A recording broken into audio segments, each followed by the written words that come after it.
Syederalun sebuah rumah 2 lantai di Kampung Garut, Lorong Tengku Munira 7, Kecamatan Darul Imara, Aceh Besar, ludes terbakar pada dini hari pada Rabu 28 Mei 2025.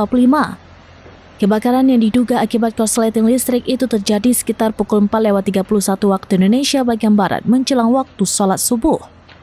Kepala Pelaksana BPBD Aceh Besar Ridwan Jamil menyebutkan rumah tersebut dihuni oleh Irwanto, 47 tahun, beserta 5 anggota keluarganya.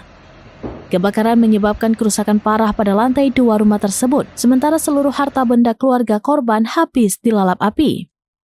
Informasi awal kebakaran diterima BPBD melalui panggilan darurat warga ke nomor 0811 6713 113.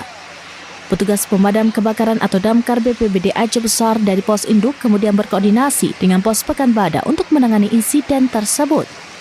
Menurut keterangan petugas, korban terbangun setelah melihat api telah membesar di kamar lantai atas. Keluarga korban langsung menghubungi damkar setempat untuk meminta bantuan. Tim damkar mengerahkan 3 unit armada pemadam kebakaran, terdiri dari 1 unit dari Pos Pekanbadak dan 2 unit dari Pos Induk BPBD Aceh Besar. Mereka dibantu 3 unit armada dari Dinas Pemadam Kebakaran dan Penyelamatan atau DPKP Kota Banda Aceh yang telah lebih dulu tiba di lokasi. Proses pemadaman dan pendinginan berlangsung dengan dukungan warga sekitar dan berhasil dikendalikan pada pukul 5:30 waktu Indonesia bagian Barat. Dugaan sementara penyebab kebakaran adalah korsleting listrik.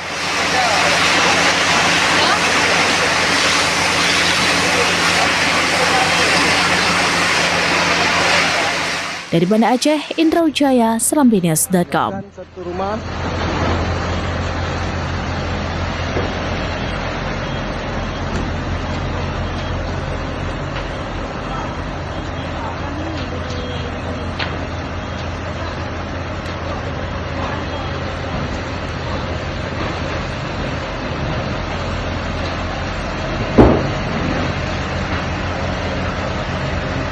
Download Tribun X sekarang, menghadirkan lokal menjadi Indonesia.